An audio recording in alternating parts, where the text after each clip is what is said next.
जय गुरुदेव। धन गुरुदेव, धन गुरु रविदास महाराज जी, धन धन सतगुरु रविदास महाराज जी। जय गुरुदेव, धन गुरुदेव, जय गुरु रविदास महाराज जी। अमृत बाणी सतगुरु रविदास महाराज की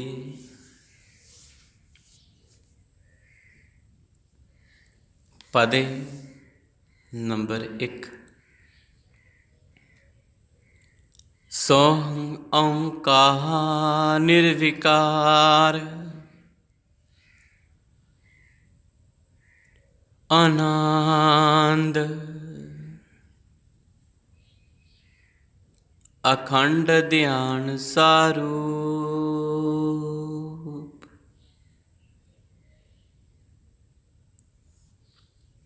अजर अमर आदि करता पुरुष अटल अनूप।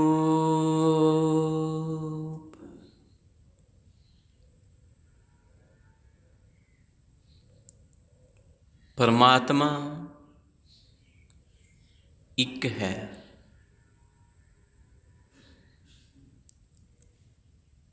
जितने भी धार्मिक ग्रंथ हैं इहो ही गवाही भरते हैं कि परमात्मा एक है।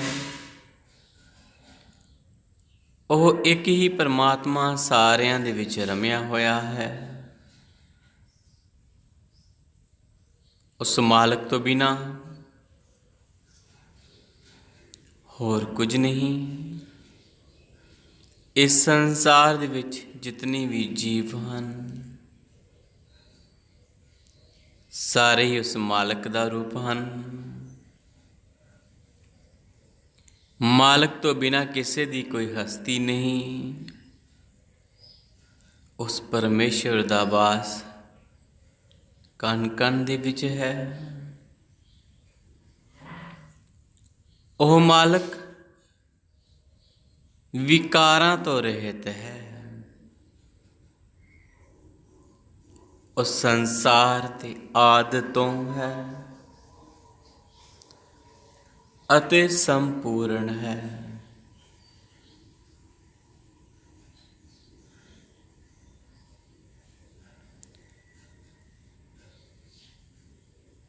सतगुरु महाराज जी फरमान करते हैं कि परम पिता परमात्मा जिसने इस संसार की रचना की थी उस मालिक दा वासा हर थाई है।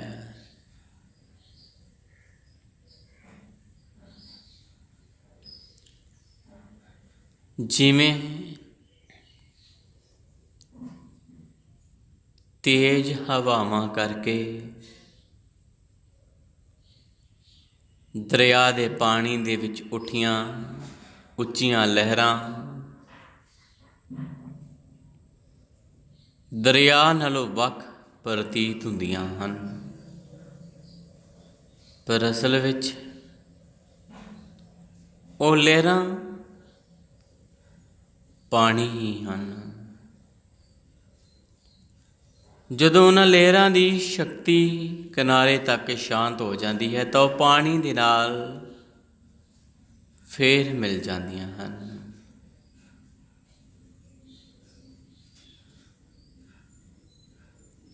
इसी तरह इस पूरे संसार दे विच उस मालिक दी रचना बेअंत है। सबना दे विच हुंदियां होया भी वह मालिक निरपक्ष है। वह मालिक परमेश्वर किसी खास जगह ते किसी खास धार्मिक स्थान ते नहीं। वह मालिक तां सारियां दे हिरदियां दे विच आप वस करता है। ते जिहड़ा जीव उस मालिक दी खोज अपने हिरदे अंदर करता है वो जीव उस मालिक नूं ਪਾ ਲੈਂਦਾ ਹੈ। ਗੁਰੂ ਮਹਾਰਾਜ ਜੀ ਫਰਮਾਨ ਕਰਦੇ ਹਨ ਕਿ ਉਸ ਮਾਲਕ ਦੇ ਸਰੂਪ ਦਾ ਧਿਆਨ ਧਰਨਾ ਚਾਹੀਦਾ ਹੈ।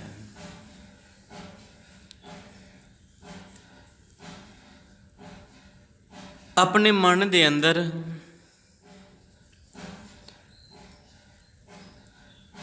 ਜਾਂ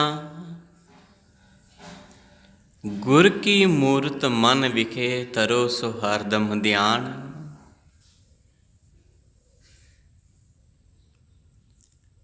ਜਿਹੜੇ ਸਾਡੇ ਸੰਤ ਮਹਾਂਪੁਰਸ਼ ਮਹਾਤਮਾ ਗੁਰੂ ਜਾਂ ਸਾਡੇ ਇਸ਼ਟ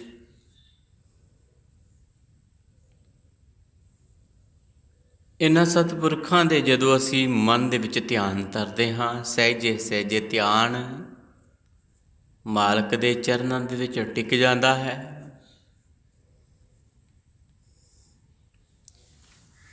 ਗੁਰੂ ਰਵਿਦਾਸ ਮਹਾਰਾਜ ਜੀ ਫਰਮਾਨ ਕਰਦੇ ਹਨ ਕਿ ਜਦੋਂ ਜੀਵ ਦਾ ਮਨ ਟਿਕ ਗਿਆ, ਸਹਿਜ ਅਵਸਥਾ ਵਿੱਚ ਹੋ ਕੇ,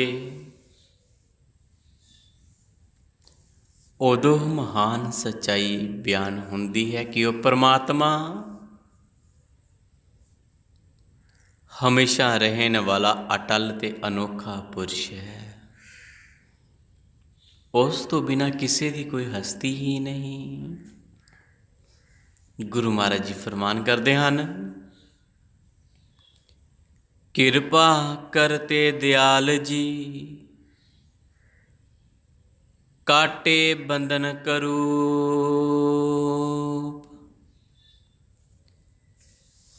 ਸਾਹਿਬ ਬਖਸ਼ੀਸ ਸਤ ਸੁਨ, ਦਾਸ ਕਰ ਨਿਜ ਰੂਪ।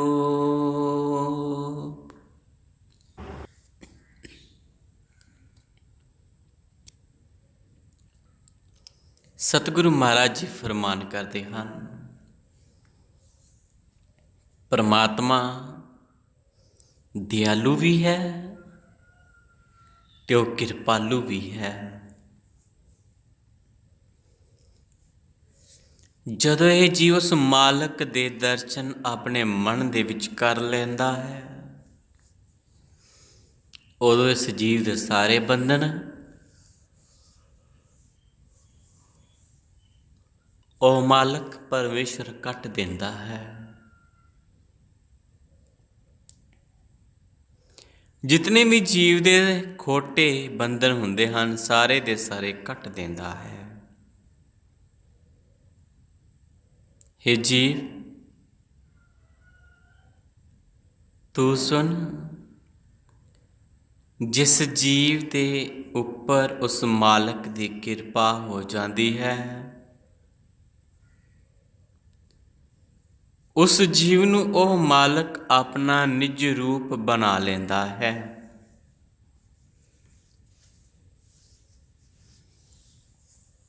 भाव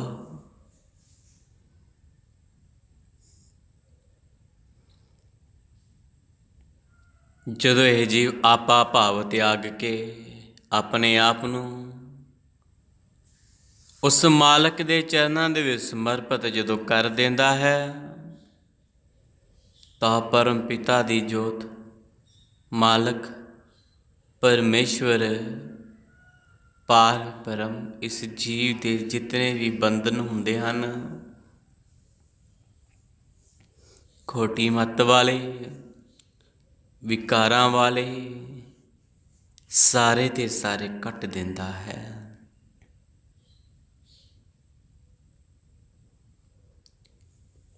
ਫਿਰ ਉਸ ਜੀਵ ਨੂੰ ਆਪਣੇ ਨਾਲ ਮਿਲਾ ਲੈਂਦਾ ਹੈ। ਇਹੋ ਜਿਹਾ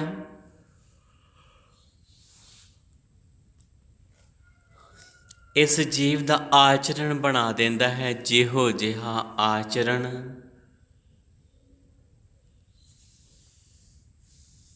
ਸੰਤਾਂ ਮਹਾਂਪੁਰਖਾਂ ਦਾ ਹੁੰਦਾ ਹੈ।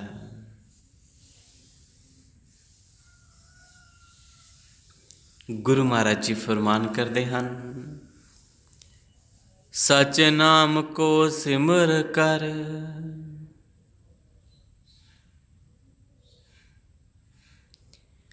जी पए ततरू।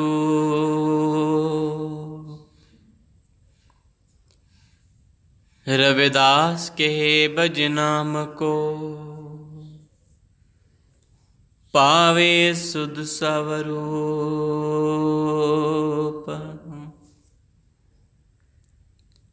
सतगुरु रविदास महाराज जी इस शब्द ਦੀਆਂ ਅਖੀਰਲੀਆਂ ਪੰਕਤੀਆਂ ਵਿੱਚ ਉਚਾਰਨ ਕਰਦੇ ਹਨ। ਜਿਹੜੇ ਜੀਵਾਂ ਉੱਪਰ ਉਸ ਮਾਲਕ ਦੀ ਕਿਰਪਾ ਹੋ ਜਾਂਦੀ ਹੈ,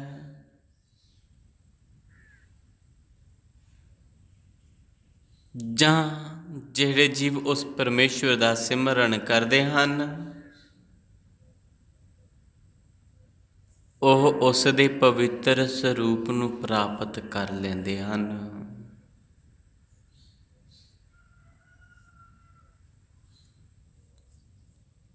ਉਸ ਮਾਲਕ ਤੋਂ ਬਿਨਾਂ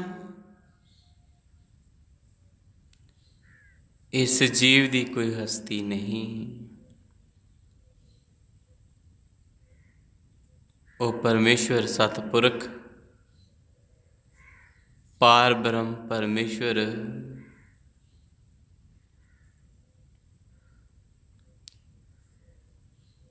ਇਸ ਜੀਵ ਦੀਆਂ ਮਨ ਦੀਆਂ ਰਚਨਾਵਾਂ ਨੂੰ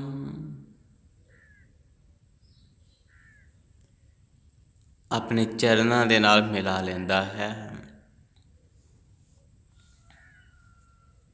ਭਾਵ ਜਦੋਂ ਇਹ ਜੀਵ ਉਸ ਮਾਲਕ ਨੂੰ ਸਿਮਰਦਾ ਹੈ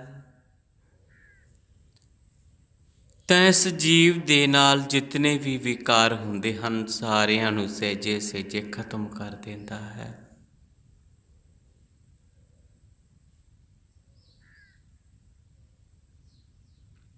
ਤੇ ਫਿਰ ਇਸ ਜੀਵ ਨੂੰ ਇਹੋ ਜਿਹੀ ਪਰਮ ਜੋਤ ਬਣਾ ਦਿੰਦਾ ਹੈ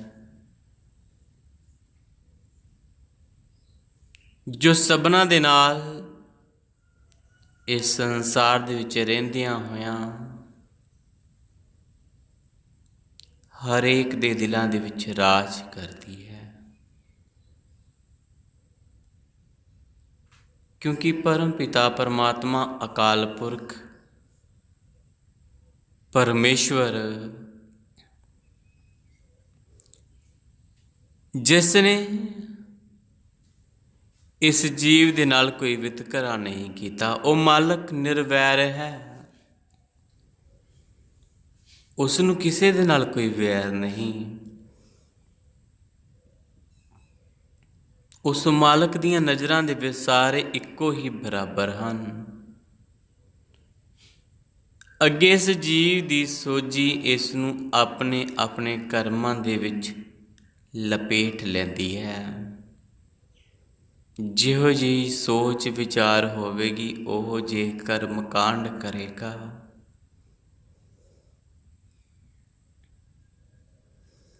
ਜੇਕਰ ਹਿਰਦੇ ਵਿੱਚ ਸੰਤਾਂ ਮਹਾਂਪੁਰਖਾਂ ਦੇ ਪ੍ਰਤੀ ਪਿਆਰ ਦੀ ਭਾਵਨਾ ਹੋਵੇਗੀ ਤਾਂ ਹਰ ਵੇਲੇ ਉਸ ਮਾਲਕ ਦੇ ਚਰਨਾਂ ਦੇ ਨਾਲ ਜੁੜਿਆ ਰਹੇਗਾ।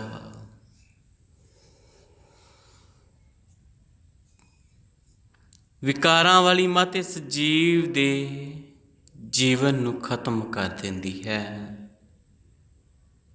ਪਰ ਜਦੋਂ ਇਹ ਜੀਵ ਆਪਣੇ ਆਪ ਨੂੰ ਸੰਤਾਂ ਮਹਾਂਪੁਰਖਾਂ ਦੇ ਚਰਨਾਂ ਦੇ ਵਿੱਚ ਸਮਰਪਿਤ ਕਰ ਦਿੰਦਾ ਹੈ,